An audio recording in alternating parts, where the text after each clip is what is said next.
بسم اللہ الرحمن الرحیم الصلاۃ والسلام علیک یا رسول اللہ وعلی آلک و اصحابک یا حبیب اللہ۔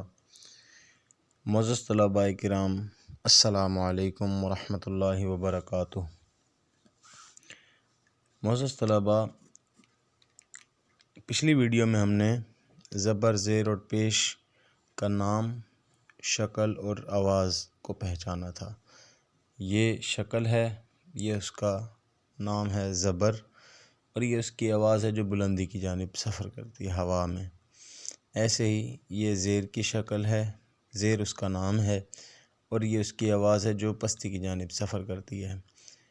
یہ شکل پیش ہے، اور یہ پیش اس کا نام ہے، اور پیش کی یہ خاصیت ہے کہ وہ سیدھی سمت میں سفر کرتی ہے۔ آئیے ہم اس کو ذرا پڑھ کر بھی دیکھ لیتے ہیں۔ با زبر با، با زیر بی، با پیش بو، با بی بو۔ آپ اس کو بار بار پڑھ کر دیکھیے، آپ کو انشاءاللہ عز و جل یہ فرق تینوں میں محسوس ہوگا۔ آج ہم حروف تہجی یا حروف مفردات کو اسی پیرائے میں پڑھنے کی کوشش کرتے ہیں کہ حروف مفردات کی شکل کیا ہے، ان کا نام کیا ہے، اور ان کی آواز کیا ہے۔ یہ تین سوال ہم نے حل کرنے ہر ایک حرف تہجی پر۔ سب سے پہلے حرف تہجی کی شکل ہے یہ، اس شکل کا نام ہے الف۔ ٹھیک ہے، یہ ایک سیدھی لائن جو ہے اس کا نام ہے الف۔ ٹھیک ہے، اب اس کی آواز کیا ہے، اس کو ذرا ہم پڑھ کر دیکھتے ہیں۔ جیسے ایک لفظ ہے قال، ٹھیک ہے، اگر میں اس کو پڑھوں قلا، بغیر کھینچے پڑھوں تو یہ بن جائے گا قلا۔ ٹھیک ہے، اگر میں اس کو ذرا زبر کی آواز کو جو کہ بلندی کی جانب سفر کیا کرتی ہے ذرا کھینچ کر پڑھوں تو یہ بنے گا قولا۔ اس کا مطلب یہ ہوا کہ زبر پڑھتے وقت آواز جیسے ہی ہمارے منہ سے باہر نکلتی ہے فوراً ختم ہو جاتی ہے۔ اگر ہم الف کو پڑھنا چاہتے ہیں تو اتنا ضرور کھینچیں کہ دو زبروں کے برابر آواز بلندی کی جانب سفر کرے۔ اگر دو زبروں کے برابر آواز بلندی کی جانب سفر نہیں کرتی تو اس کا مطلب یہ ہے کہ ہم نے الف کو پڑھا ہی نہیں ہے۔ یہ جو آواز منہ سے ہمارے باہر نکل کے فوراً ختم ہو گئی، یہ اس زبر کی آواز ہے، اور الف کو ادا کرنے کے لیے ہمیں دو زبروں کے برابر آواز بلندی کی جانب کھینچنا ہوگی۔ جیسے لفظ ہے قولا، اگر میں اس کو قولا پڑھوں تو بھی الف مکمل ادا نہیں ہوگا۔ مجھے الف کو مکمل ادا کرنے کے لیے ایک اس زبر کے لیے بلندی کی جانب سفر کرنا پڑے گا، اور الف کو ادا کرنے کے لیے دو زبر مزید بلندی کی جانب آواز کو کھینچنا پڑے گا، تب کہیں جا کر یہ الف اپنا مکمل ادا ہو سکے گا۔ جیسے پڑھ کر دیکھیے قولا، ٹھیک ہے، اس میں کمی کرنے سے حرف مکمل نہیں پڑھا جاتا۔ تو اس مثال سے ہم نے جانا کہ زبر، دو زبر کی آواز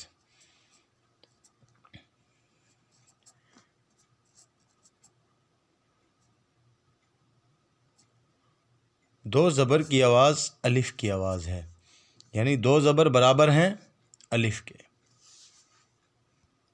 آپ کے ذہن میں یہ بھی سوال آ سکتا ہے کہ اگر دو زبر کی آواز مل کر ایک الف کی آواز بن رہی ہے تو دو زیر کی آواز مل کر کیا بنے گا؟ تو اس کو پڑھ کر دیکھ لیتے ہیں۔ جیسے لفظ ہے قیلا، یہاں پر اگر میں اس کو بغیر کھینچے پڑھوں، قیلا پڑھوں، تو یہ اس طرح سے ہوگا۔ دو زیر کی آواز کے مطابق اگر میں اس کو پستی کی جانب کھینچوں آواز کو، تو یہ یا کی آواز بن جائے گی۔ جیسے یہ یا کو آپ جانتے ہیں، یہ یا ہے، یہ اس کا نام ہے یا۔ اچھا، اگر ہم نے اس قیلا کے قاف کی زیر کو پڑھنا ہے تو جیسے ہی آواز منہ سے نکلے فوراً ختم ہو جائے پستی کی جانب، قیلا، تو یہ صرف ایک حرکت ادا ہوئی۔ اگر میں نے یا کو ادا کرنا ہے تو مجھے ایک یہ اس زیر کی اور یا کی دو زیر کے برابر آواز کو نیچے کھینچنا پڑے گا، تب جا کر یہ زیر اور یہ یا مکمل طور پر ادا کر پائیں گے۔ تو دیکھا آپ نے، دو زیر کی آواز مل کر یا، جو کہ حروف مفردات میں سے ایک حرف ہے، بنتا ہے۔ اب دوبارہ سوال آتا ہے کہ دو پیش مل کر کس کی آواز بنتے ہیں؟ تو ملاحظہ کیجئے، لفظ ہے آمنو،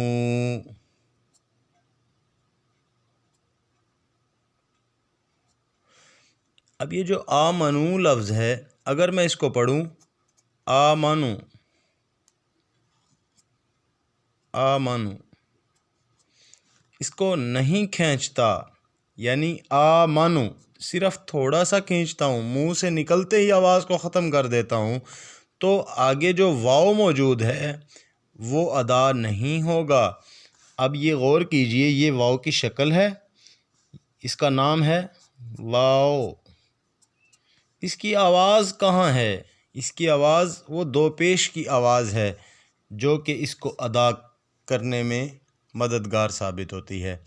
تو اس کو آپ دوبارہ پڑھ کر دیکھیے، آمنو، یعنی جب آپ واو کو پڑھنا چاہتے ہیں تو دو پیش کی مقدار آواز کو سیدھا کھینچیں گے، آمنو، تو پھر جا کر یہ واو ادا ہوگا۔ دیکھا آپ نے، آج ہم نے الف، یا اور واو، ان کا نام جانا اور ان کی آوازیں جانی۔ الف، یہ شکل، اس کا نام الف ہے اور اس کی آواز دو زبر کی آواز کے برابر ہے، جیسا کہ آپ نے پڑھ کر دیکھا قولا۔ ایسے ہی یہ یا ہے، یہ اس شکل کا نام یا ہے اور یہ دو زیر کی آواز مل کر یا بنتا ہے، جیسے قیلا میں آپ نے دیکھا۔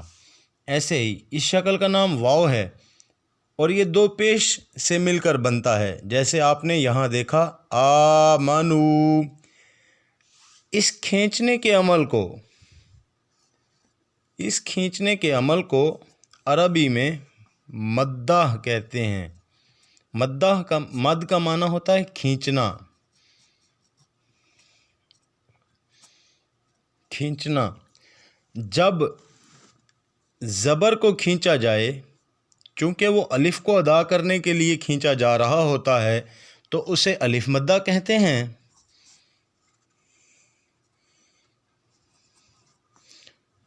ایسے ہی جب زیر کو ادا کرنے کے لیے کھینچا جا رہا ہو پستی کی جانب، تو اسے یا مدہ کہتے ہیں۔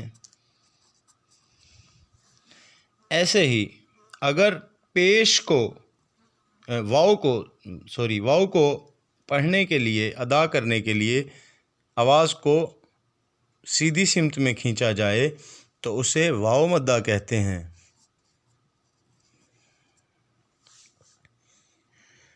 یہ آپ کا کنسیپٹ کلیئر کر دیا ہے ہم نے۔ اس کے بعد کتاب میں آپ کو اس طرح سے ان کی تعریف ملے گی کہ الف سے پہلے زبر ہو، الف مدہ، الف سے پہلے زبر ہو، ایسے ہی یا ساکن سے پہلے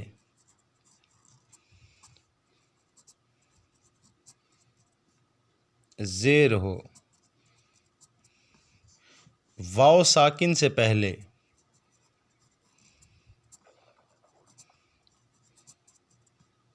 پیش ہو،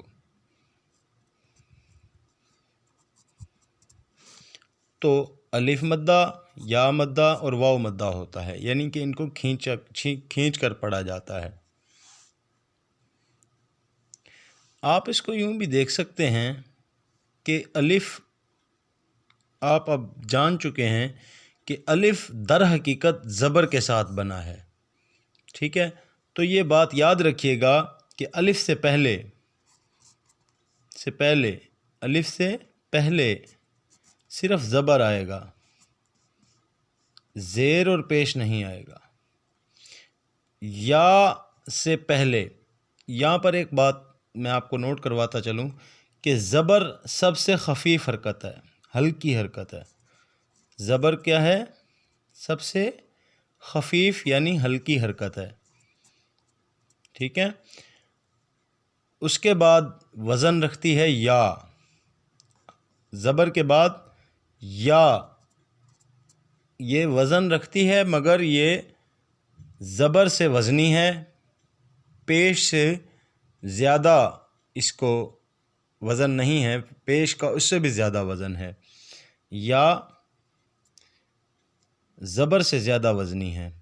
ایسے ہی یا میں کہہ رہا تھا زیر، ایسے ہی پیش، چونکہ وہ زیر سے یا بنا ہے اسی لیے میں اس کو غلطی سے یا کہہ بیٹھا۔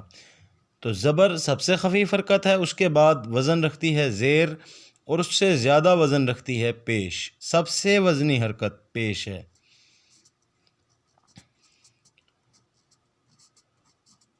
ٹھیک ہے؟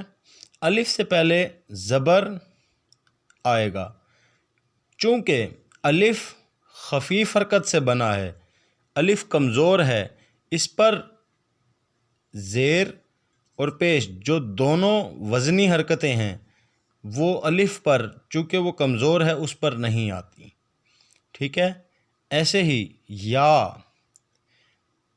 یہ اس سے پہلے زیر آ جاتا ہے، یا سے پہلے زیر آ سکتا ہے، ایسے ہی زبر بھی آ سکتا ہے، کیونکہ زبر اس وجہ سے آ سکتا ہے کہ وہ بہت ہلکا ہے، اور زیر اس وجہ سے آ سکتا ہے کیونکہ وہ یا اور زیر یہ دونوں آپس میں ہم جنس ہیں، زیر سے ہی یا بنا ہے، اسی لیے وہ زیر کا وزن یا برداشت کر لیتی ہے۔ ایسے ہی اس سے پہلے پیش نہیں آئے گا، کیونکہ پیش وزنی حرکت ہے زیر سے۔ ایسے ہی واو اس سے پہلے پیش آ جائے گا، کیونکہ یہ پیش واو کا ہم جنس ہے، ایک جیسے ہیں، دونوں ایک دوسرے کے لیے لازم و ملزوم ہیں، بغیر پیش کے واو ادا ہی نہیں ہو سکتا۔ اچھا، اب چونکہ خود یہ بہت زیادہ وزنی حرکت ہے، اس کے اندر 3 وزنی حرکتیں شامل ہو گئی ہیں، اب اس میں مزید وزن داخل نہیں کر سکتے، یعنی اس سے پہلے واو سے پہلے زیر نہیں آتا، ٹھیک ہے؟ اس پر زبر آ سکتا ہے صرف، کیونکہ زبر بہت ہلکی حرکت ہے۔ خلاصہ کلام یہ ہے کہ زبر واو یا الف تینوں پر آ جاتا ہے، زبر سب پر آتا ہے،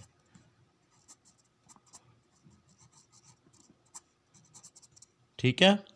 اور اس کے بعد زیر اور پیش یہ اپنے ہم جنس پر آتے ہیں۔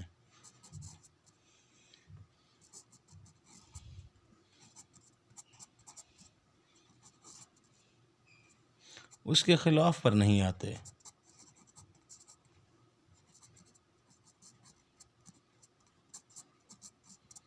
اگر آپ لوگ کوشش کریں تو اس کے مجھے کچھ مثالیں ڈھونڈ کر قرآن پاک سے لا دیں تاکہ آپ کو میری بات باقاعدہ سمجھ آ جائے۔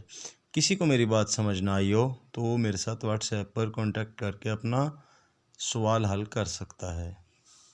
السلام علیکم ورحمۃ اللہ وبرکاتہ۔